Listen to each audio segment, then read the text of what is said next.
all, welcome back to the Phasma YouTube channel. Today I'm continuing my mini-series narrating my RTP from uni about women and their relationships to family and power in horror films, specifically post-horror and folk horror films.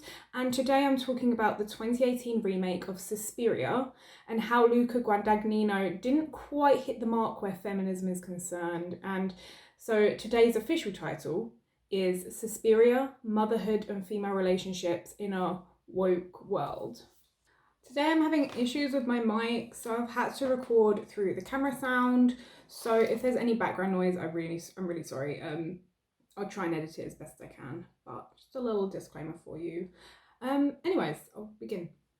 Directed by Luca Guandagnino, the 2018 remake of Dario Argento's classic Suspiria follows a prestigious dance school in 70s Germany, which is run by a coven of witches. Susie, an American, is new to the program, and as she excels in her classes, strange things occur and students start to go missing. One important thing to note here is that women run the school, women are in the school, and women are literally the only thing in this film. Tilda Swinton even played the one title male character. So Guandagnino's feminist proposal seems almost misguided and confused. It really confused me at first, as feminism is really fighting for equality, not dominion. The film's witches are plentiful and cartoonishly deviant. Middle-aged women are framed in clusters, cackling and elusive. Reasonably early on, they're seen mocking a nude police officer who came to investigate a missing student. And the man's just standing there as though in a daze, and the women just literally cackle and mock his genitalia, holding this really wicked-looking hookup to it. And as Barbara Creed states in The Monstrous Feminine, witches are illustrated as phallic women, and in this case, they're also the castrator. This apparent imagery is made to inspire anxiety and fear in a male audience, establishing these women as bad, ensuring the audience knows who the antagonists are. Suspiria is a film that tries to celebrate women in power, yet still manages to have the majority of the characters abuse the said power, especially the coven leader and the matriarch, Mother Marcos. Marcos is implied to be a typical witch, kind of touching a theory by Jermaine Buckley, who in her article Witches, Bitches or Feminist Trailblazers quoted that female power tends to come hand in hand with a shallow desire for long life, youth and personal power. And she drives the film's plot from a hidden position of power in the school. Her name is spoken in hushed whispers, not appearing physically until the final scenes. We find that the girls that have been missing are failed vessels for Marcos, and that Susie is a chosen youthful body to serve the matriarch's desire. The contrast between the two women is immense. Marcos is crone-like and grotesque in her appearance, like a real visual spectacle for the audience, compared to Susie's like youthful agility that has been exampled throughout the 2 hours of the film. Guandagnino really tries to promote this feminist narrative, but is fundamentally flawed through his complete disregard of solidarity and equality. And this is kind of touching something that Ricky Schubert explains in her article, How Lucky You Are to Never Know What It Is to Grow Old. Female rivalry is a motif in both fairy tales and wave feminism, and really interlocks with ageism and sexism. And this film really pushes this internal conflict between the women from the first act as they vote for a new coven leader, pitching the maternal caretaker of Susie, Madame Blanc, against the looming figurehead of Marcos. And this is kind of following the same path until the end, where we see Susie, Blanc and Marcos physically fight. The final effect is this like kaleidoscope of unexpected maternal moments between Susie and Blanc, and then the stalking, intimidating evil of Mother Marcos, which creates this really flawed, incomplete representation of matriarchs and solidarity. It also incorporates this mother, maiden, crone imagery really associated with witches, and Susie is a maiden, Blanc the mother, and Marcos a crone, and the reflection on their characters is both stereotypical but also unexpected, especially as Susie goes through this metamorphosis to become mother during the film.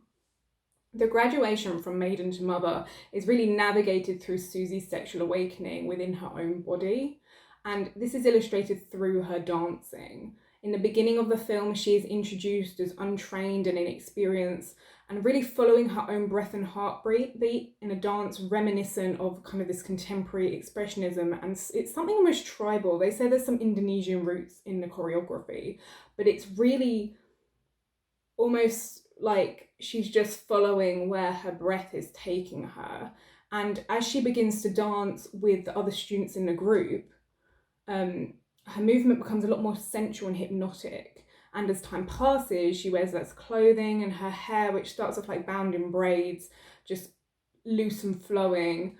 And as a dancer, Susie becomes more and more confident in her abilities, and her movement in contorting her body and breath becoming almost part of this collective.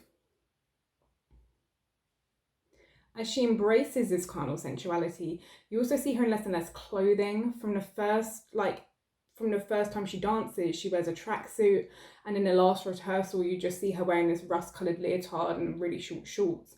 And her graduation from this kind of maiden to mother is seen through her connection to her body, and also to Madame Blanc, and the kind of nurturing side of their relationship is really cultivating this change. And Suspiria itself is a word that translates in Latin to sigh, kind of whisper, or breath. And the choice for Susie to become Mother Suspirium, the literal mother of sighs, is quite an odd choice, kind of despite her development being portrayed partially through her breath in the sound design, which you'll see in the clips. There is no other indication of her kind of becoming this other. And by having Susie take this mantle herself rather than Marcos using her body, or even just having Susie simply escape, is kind of this failed attempt again at feminism in a world where women are already pitted against each other.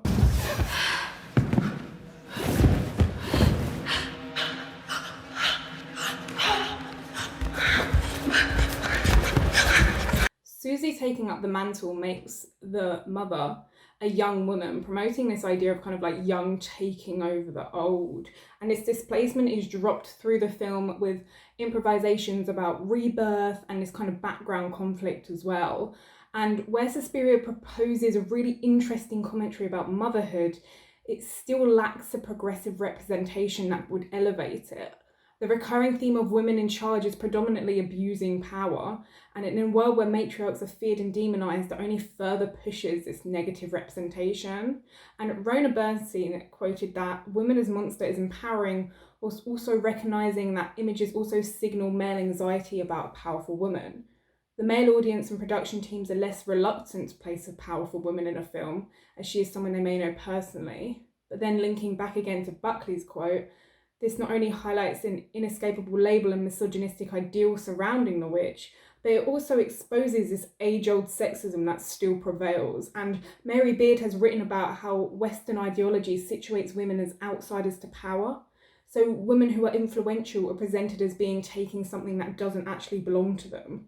And this theft can really be easily identified in horror films like Suspiria, where matriarchy is used to deviate sympathies for this kind of female villain. And these women are often found to be spiteful and backwards and full of women who hate men, and the matriarchs are frequently witches, and they're always situating men in these kind of humiliating and degrading roles. And it really poses this one-dimensional indication that women in power must always be vindictive and have strong hatred towards men and masculine ideals. And as men primarily dominate most governments, this kind of anxiety surrounding role reversal is interesting, but it's also unfounded. Fictional women who are villains are almost always manipulative and malicious. Snake-like, they kind of covet their power in an almost dystopian representation of society. And this anxiety is like palpable and really unsubtle, and can be easily exampled in both this 1977 version of Suspiria as well as the 2018 remake.